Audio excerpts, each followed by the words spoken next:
Black सी में उठने वाले बारूदी बवंडर से दोनों ही खेमों में हलचल मची हुई है। ब्लैक सी में एटमी गदर शुरू हो सकता है।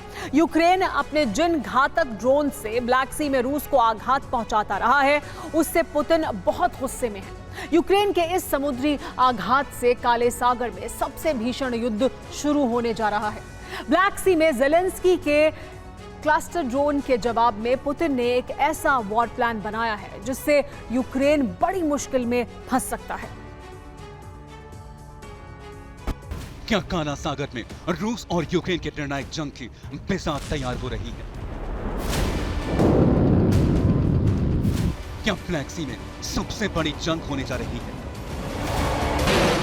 यूक्रेन ने ब्लैक सी में डैम बस्टर ड्रोन फाइटर उतारकर रूसी फ्लीट के लिए बड़ी टेंशन पैदा कर दी है।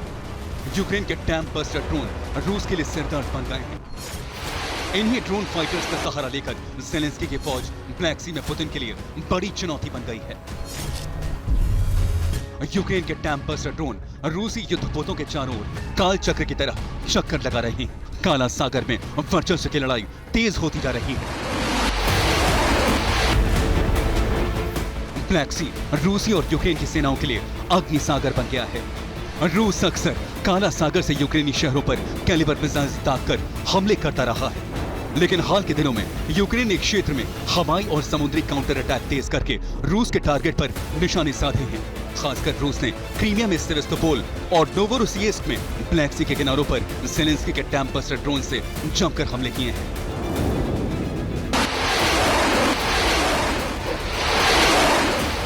एक्सपर्ट्स के मुताबिक यूक्रेन जिन डैम बस्टर ड्रोन से ब्लैक सी में रूसी इलाकों पर हमले कर रहा है, उनका पता लगाना भी रूसी सुरक्षा बलों के लिए बड़ा चैलेंज बन गया है।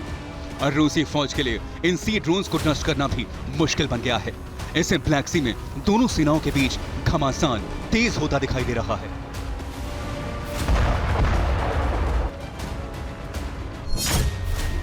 हाल ही में यूक्रेन ने सेवास्तोपोल के बंदरगाह पर ड्रोन अटैक किया।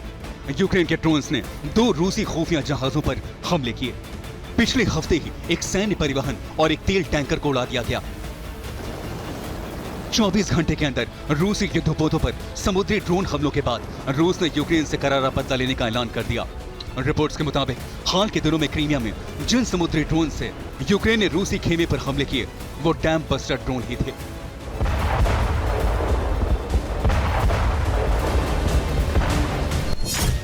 डैम बस्टर ड्रोन बांधों को तबाह करने में बेहद कारगर होते हैं। ज्यादातर डैम को नष्ट करने में इनका इस्तेमाल होता है। डैम बस्टर ड्रोन का इस्तेमाल सेकेंड वर्ल्ड वॉर में भी किया गया था। 1943 में ब्रिटेन ने जर्मनी के बांधों पर इन्हीं ड्रोन से हमला किया था। अब ब्लैक सी में यूक्रेन भी इन ड्रोन्स को रूस के खिलाफ बड़े पैमाने पर इस्तेमाल कर रहा है।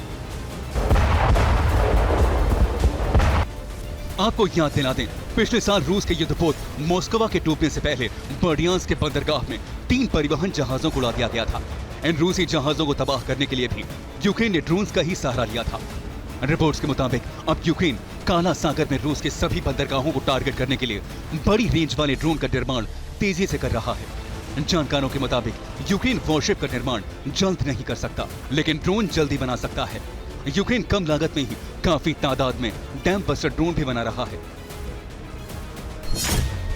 डैम बस्टर ड्रोन को बाउंसिंग बम भी कहा जाता है। यह ड्रोन एक छोटे स्पीड बोट जैसा दिखता है। इस ड्रोन को काफी दूर से भी ऑपरेट किया जा सकता है। इसे टारगेट पर भेजने के लिए वेबकैम का इस्तेमाल किया जाता है। एक्सपर्ट्स के मुताबिक भविष्य में रूसी युद्धपोत या रूस के बड़े बंदरगाह डैम बस्टर ड्रोन के टारगेट पर बड़ी संख्या में हो सकते हैं। ज़ेलेंस्की ने ठान लिया है कि रूस को ब्लैक सी में यूक्रेन ज्यादा से ज्यादा नुकसान पहुंचाएगा, इसीलिए वो ब्लैक सी वाले इलाकों में रूसी खेमे पर ताबड़तोड़ अटैक कर रहा है। हालांकि जब से डैम बस्टर ड्रोन रूस के लिए सिरदर्द बना है, रूस ने इसके जवाब में अब ब्लैक सी में कार्गो शिप को निशाना बनाना शुरू कर दिया है। रूस को डर है कि यूक्रेन कार्गो शिप में छिपकर रूस पर बड़ा हमला करने की योजना बना सकता है। ऐसे में रूस ने कार्गो शिप को ब्लैक सी में न आने की चेतावनी भी दे दी है। Bureau report, TV9 Bharatvarsh.